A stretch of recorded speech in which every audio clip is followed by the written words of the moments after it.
Minglaba to you all in our Myanmar way of greeting. And a warm welcome to our program for Colors of ASEAN 2 project presented by Myanmar. Today, we take a great pride in presenting this program on one traditional musical instrument, which is a flute, to be played by nose. Dear audience, I have now arrived at a town in Chin State called Myanmar. It is situated at 4,860 feet above sea level with over 45,000 inhabitants. Agriculture and livestock breeding are the vital businesses in this town, and Wing, Macan and Dime ethnic minorities are among the Chin national races mainly living here. The Chins are among the over 130 national races of Myanmar, residing along the steep western mountain ranges of the country. If you are together with them, you can experience their simplicity and hospitality. The flute, to be played by nose, is being performed by Dime people, the ethnic minorities of Chin national races. They have preserved this knowledge of playing since the time of their ancestors and have handed down from generation to generation.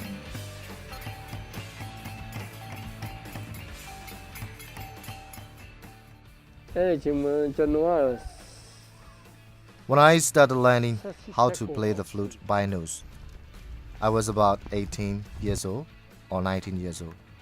At the time, my parents were still alive. An old man who lived next to our home was always playing at 3 o'clock or 4 o'clock every early morning.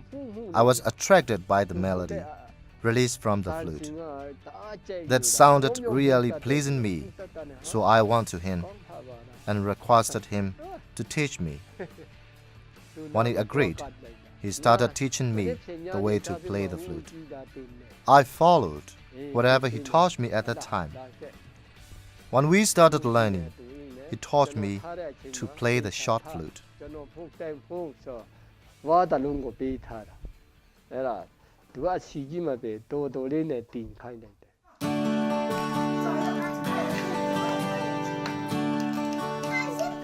The name of our flute player is Uhomana, who is 60 years old. His family consists of 10 members. You will find that their family leads a simple but a happy life together.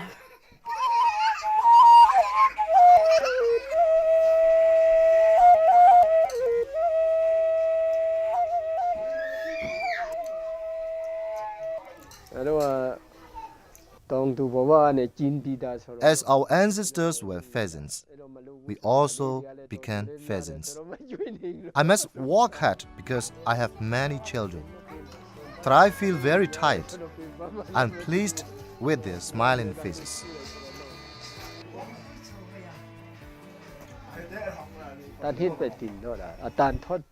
It took about a year to make a sound from the flute. I was depressed when I first started learning. There was no sound released. How much I tried it. Then I asked my mentor to teach me effectively, and he encouraged me not to be depressed, but to try hard. He said, "If everyone can do, you can do too. Never give up. Keep trying your best. One day you can do it. From now on, follow whatever I teach you."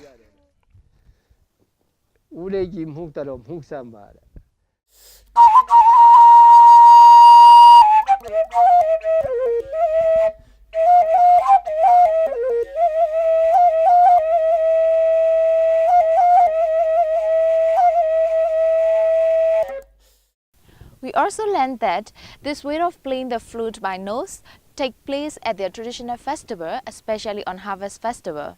From what I observed, to be able to play this, we need to have a practice in our breathing, because it has to be played using the pressure of wind released from the nose. Why don't we have a try? I would like to invite our audience to join me. Can I, please? like this.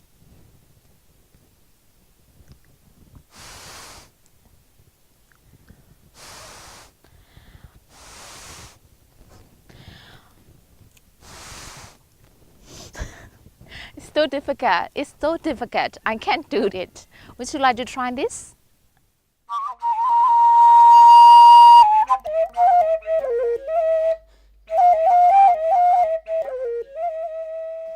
I also found out that the flute to be played by nose is made of a kind of bamboo.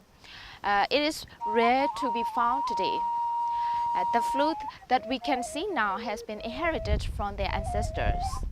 It is at least about 100 years old, and it is really difficult to make such a flute nowadays. This is one of the contributing factors for their reluctance to pass it on, a weakness that we spotted.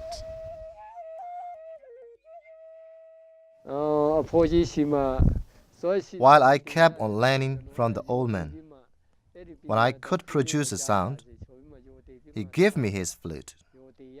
Then he ordered me to keep up the knowledge of playing before he passed away. I still remember his words.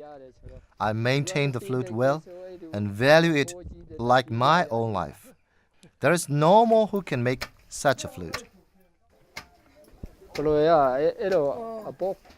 My mentor told me that the one who will make such a flute must have the skills of singing and know well about the mysteries of ancestors.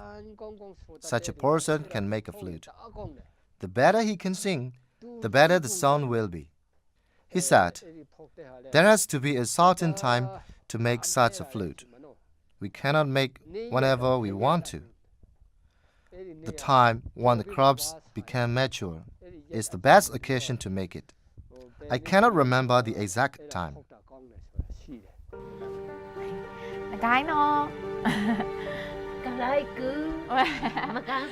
Besides him, there is only a few Chins who can play the flute by nose in this remote little town. This handful of flute players constitute just a minority compared to the population of over 45,000 in Myanmar. Moreover, most players are elderly persons of over 60 years. This shows that there may not be anyone from the new generation wanting to take over this cultural inheritance and preserve it.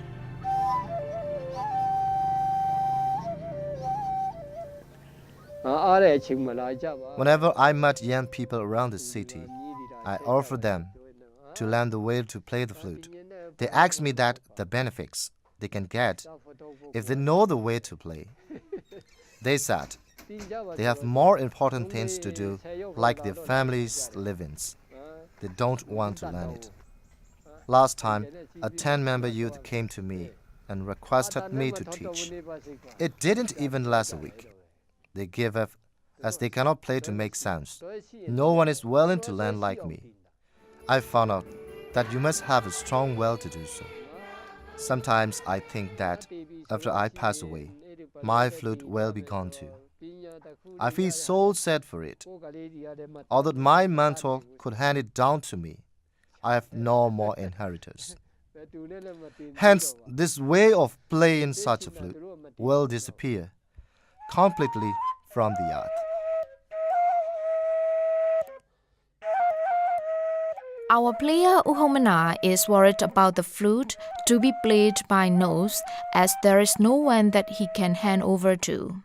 This in turn might make him feel that he is not dutiful. We can all understand his feelings. So is it unique knowledge of playing the flute going to disappear completely from our planet after him, and all the players have gone? And what about the new generations? Don't they value such melodies? Now is the crucial period with regard to the playing of the flute by nose.